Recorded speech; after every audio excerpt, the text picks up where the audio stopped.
本以为遇到了野生大熊猫，没想到竟是秦岭著名街溜子。起因是博主在秦岭徒步探险的时候，偶遇了一只野生大熊猫。不同于其他动物遇见人类就远远的躲开，这只熊猫从始至终都淡定的坐在那砍竹子，甚至还咩咩咩的对着博主一行人撒娇。别说是野生熊猫，就算圈养的都没它亲人。后来经过评论区网友科普后才得知，这只熊猫竟是秦岭有名的街溜子一猫，也是大明星巧克力熊七仔的老爹，从小就跟秦岭考察队的队员们混熟了，因此才养成了温顺粘人的性格。要是碰上其他野生熊猫，估计很难全身而退。不仅如此，一猫还是秦岭演技派之一，因为性格好、片酬低，经常出现在央视纪录片里，曾出演过幼年熊猫吃货、单身熊猫刚刚、妙龄少女，甚至是怀孕的待产母猫。但由于一猫拍摄过程中露出铃铛导致穿帮，所以还被扣了一半的竹子损损做惩罚。而附近村民也都知道一猫性格最好，每当偶遇它时都会停下来跟它唠唠嗑。有时碰见游客想亲眼看看野生熊猫，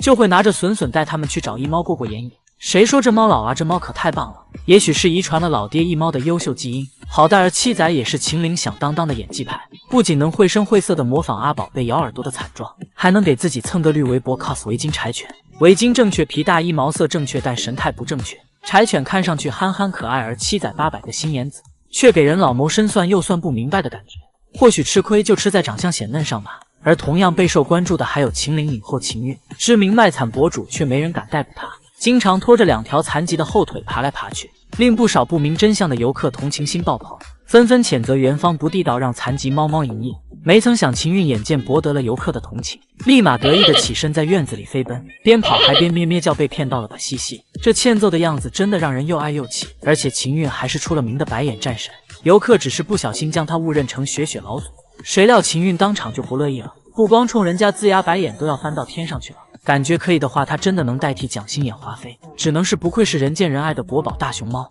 万没想到，有一天竟然从熊猫身上吃到了狗粮。冰华主动让普普摸小脸的这一幕，简直像极了偶像剧情节。作为从小一起长大的青梅竹马，当别的小熊都忙着越狱称霸动物园时，普普冰华却在享受极限拉扯的暧昧，上演着棋盘山爱情故事。这天饲养员给普普送了新鲜加餐，他精心挑选了其中最好的一根，想要当做礼物送给冰华。知道竹子横着没办法递过去，普普特地歪着脑袋试图竖着递过去，只可惜最终还是差了一点。但相信这份心意足以让冰华感动。或许是因为曾经当过女熊的原因，普普的撩妹技巧简直炉火纯青。除了给冰华投喂好吃的竹子，他也会主动伸出小黑手帮对方挠痒痒。当普普和冰华玩拔河游戏的时候，明明自己的力气要远超对方，可他为了哄女友，愣是放了一太平洋的水。冰华只是轻轻一拽就取得了胜利，这撩妹技能真该让金虎现场观摩一下。普普还会故意用耳朵挑逗冰华，发现对方舍不得把自己咬成扳手耳朵，这小子高兴的直接摇起了手手，嘴里哼哼唧唧的承认吧，你心里也有我。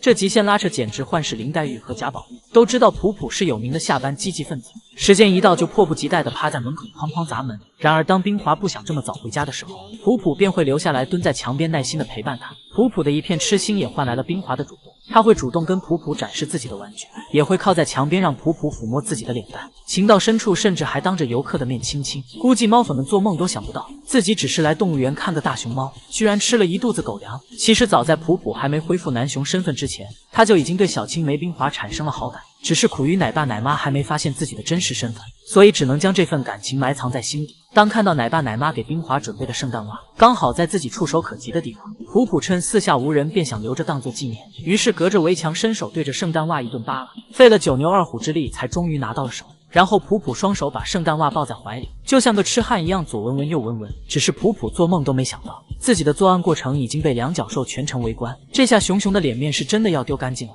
终于知道于爱的聪明随谁了。这天饲养员给二顺准备了食物蜂蛹，本以为他会像梁月丁丁那样发挥后置力量，结果二顺爬上木架，用熊爪抱住蜂蛹往上提，咬住其中一根后直接把竹筒捞上来抱在怀里。别出心裁的方法看得姨们一愣一愣的，终于知道于可于爱面对绳子蜂蛹时为何会想到爬上树提起绳子了，原来是遗传了妈妈二顺的聪明才智。当李奶妈将竹子笋笋放到外场后，迫不及待想吃饭的二顺直接用手开门，发现门被锁住了打不开，二顺赶紧转身甩头示意奶妈动作快点，这人力人气的样子怕不是成了精。而艾姐也是小小年纪掌握了开门大法，妈妈出去时会帮忙打开，回家则是关上。于爱独自去外场玩耍时更是不放心的关门，生怕有人偷偷进来把可爱的她抱走。虽然二顺因身体原因早早和可爱分开，很多技能都没来得及教给他们，但好在把最珍贵的聪慧留给了于可于爱，让他们凭借头脑克服所有困难。于爱刚开始吃竹笋时还不会剥皮，小熊精便自创了手剥式剥笋大法，直接咬住笋笋，用手扒拉笋皮，3两下就能剥出一个完整的鸡腿笋。当于爱吃不到胎飞上面的果果时，小家伙果断来到一旁的高木架上，用手拽住绳子让轮胎往这边倾斜。只可惜猪队友鱼可是吃爽了，而我们爱姐忙忙碌碌，最后却一无所有。这天正在吊桥上玩耍的爱姐发现吊床又打结了，一眼看出把其中一根绳子提高点就能解开，于是爱姐反复尝试将绳子拽上来，期间还因为电量不足躺着休息了一会，好在最后通过自己的努力还是把吊床解开了。不得不说于爱的毅力和智商真的是无敌，强烈建议赶紧把这孩子送清华北大。别的小熊玩滑梯撞了南墙也不回头，而爱姐就算面前并没有树木墙壁阻拦，玩滑梯时也会用熊掌控制速度，而且当夏天阳光太晒的时候，爱姐会把果盘拖到阴凉处慢慢享用，甚至还抬头考虑把这个打包上树。当拿到可打不开的竹筒笋笋时，爱姐一番研究后发现是竹笋卡得太紧，于是她直接把竹筒从到高处摔下去，而竹笋也终于从竹筒里掉了出来。爱姐捡起笋刚要靠在墙边大快朵，抬头看到哥哥靠近，立马携笋而逃。果然于爱的爱就是爱因斯坦的爱，这样聪明的小熊精是谁能不爱呢？到萌兰开心的标记大滑梯，与最爱的季奶爸隔着玻璃甜蜜互动，无数猫粉悬着的心终于放下了。北栋经过5天加班加点的改造，萌兰的院子里增添了不少丰绒玩具，曾经备受猫粉们吐槽的绿色挡板终于变回了最初的透明玻璃，被铁皮封了一半的交流窗也重新开放。萌兰刚出门就敏锐地发现了场地变化，饭都顾不上吃就来到木架上查看，兴奋地倒挂在木头上拨弄骰子玩具，能看出小家伙心里开心极了。季奶爸则站在被拆除挡板的墙边，温柔地看着可爱玩耍的胖儿子，并掏出手机记录小家伙的一举一动。而萌兰发现那抹熟悉的身影后，小家伙兴奋地冲到墙边，跟个宝宝一样和季奶爸贴贴撒娇，仿佛在说自己好想奶爸。真希望这美好的画面能一直持续。以往隔壁萌宝萌玉姐妹俩若家，萌兰都会冲在吃瓜第一线，趴在窗户边近距离指挥妹妹们挥拳，激动的咬手都快把自己摇飞了。但这天宝玉姐妹又起了争执后，萌兰却没时间劝架，而是忙着研究大滑梯。小家伙刚开始还有些犹豫不敢玩，